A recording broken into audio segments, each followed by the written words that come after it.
সাগরিকার Motiur Rahman cricket স্টেডিয়ামে পানি দেওয়ার চিত্র ধারণ করছেন টনি হ্যামিং। তবে বছর জুড়ে এমন চিত্র দেখা যায় না। ডিসেম্বর জানুয়ারিতে বেশ কিছুদিন টানা পানি পাওয়া যায় না। এতদিন বাধ্য হয়েই মোটা অঙ্কের টাকা খরচ করে অস্থায়ীভাবে বিশুদ্ধ পানির যোগান দেয়া হতো। তবে এবার বদলে যাচ্ছে সেই চিত্র।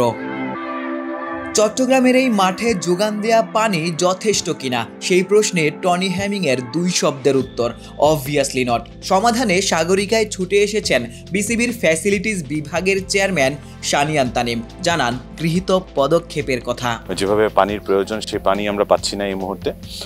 তো অলরেডি আমরা একটা স্টেপ নিয়েছি। আপনারা যদি দেখেন এখানে ডানে আমরা অলরেডি ডিপ টিউবওয়েল এবং ওখানে ওয়াটার ট্রিটমেন্টের কাজ চলছে। ঘাটতি আসলে অনেস্টলি এখানে আমাদের তো এখনো টিউবওয়েল এখানে করা হয়েছে, আমাদের এখানে পানির অনেক অভাব।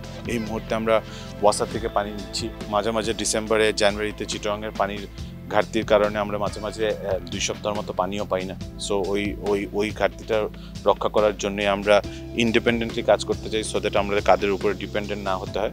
বিসিবির নিজস্ব উদ্যোগে আমার কাছে মনে হয় সেই পানির ফ্যাসিলিটি থাকা উচিত, সেটাই চেষ্টা করা। আরেকটা ব্যাপার হচ্ছে, আমরা দেখেছি টনি হ্যামিং যখন এসেছিলেন মানে ঢাকার উইকেটটা মানে আউটফিল্ডটা একদম সবুজাব হয়ে গিয়েছিল। চট্টগ্রামের এই পানির অভাবেই মূলত আসলে আউটফিল্ডটা একদম ফ্যাকাশে। তো দীর্ঘমেয়াদী সমাধান নিশ্চয়ই এটা।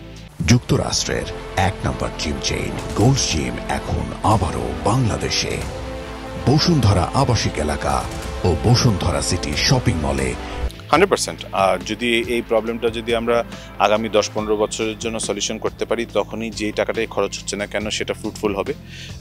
আমার কাছে মনে হয় যে অনেক কাজ হয় যেটা জাস্ট করার জন্য করা হয়, কিন্তু end of the day we are willing to spend money যেটাতে কোয়ালিটি আমরা মেক শিওর করবো এবং সেটা ফ্রুটফুল হয়। There is no point spending money just করার জন্য করলাম, দেখানোর জন্য দেখালাম যে আমরা এগুলো করেছি, কিন্তু এন্ড অফ দ্য ডে সেটা যদি এফেক্টিভ না হয় তাহলে it will not serve our purpose. একটা ইন্টারন্যাশনাল ভেন্যুর জন্য যে স্ট্যান্ডার্ডের পানি দরকার সেই স্ট্যান্ডার্ডের পানি এখন এই মুহূর্তে নেই।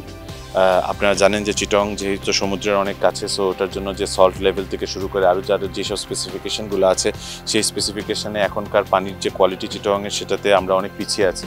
সো আমাদের এখানে ওয়াটার ট্রিটমেন্ট করা ছাড়া কোনো সলিউশন নাই।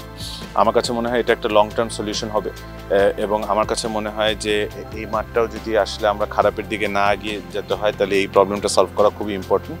আমরা চাই না যে একটা ইন্টারন্যাশনাল ভেন্যু এইভাবে করে নষ্ট হয়ে যাক। বিসিবির এমন উদ্যোগে লম্বা সময় ধরে চলমান সাগরিকার পানির হাহাকার বন্ধ হবে বলেই মনে করছেন সংশ্লিষ্টরা। পরিচর্যার অভাবে বাংলাদেশের অনেক মাঠ বিলুপ্ত প্রায়। ফতুল্লাই হতে পারে সব থেকে বড় উদাহরণ। সাগরিকার এই মাঠ বাংলাদেশের অন্যতম সেরা মাঠগুলোর একটি। তবে পর্যাপ্ত পানির অভাবে এই মাঠটিও বিলীন হতে চলেছে। তবে বিসিবির ফ্যাসিলিটিস বিভাগের দায়িত্বে যিনি রয়েছেন সেই শানিয়ান তানিম নিশ্চিত করেছেন এই মাঠে যতটুকু পানি প্রয়োজন তার সবটুকুই তিনি নিশ্চিত করবেন। দীর্ঘমেয়াদী পরিকল্পনা ইতোমধ্যেই গ্রহণ করেছেন। সাগরিকার এই মাঠটাকে তিনি বাঁচিয়ে রাখবেন। চট্টগ্রাম থেকে আশিক সারোয়ার, নিউজ 24।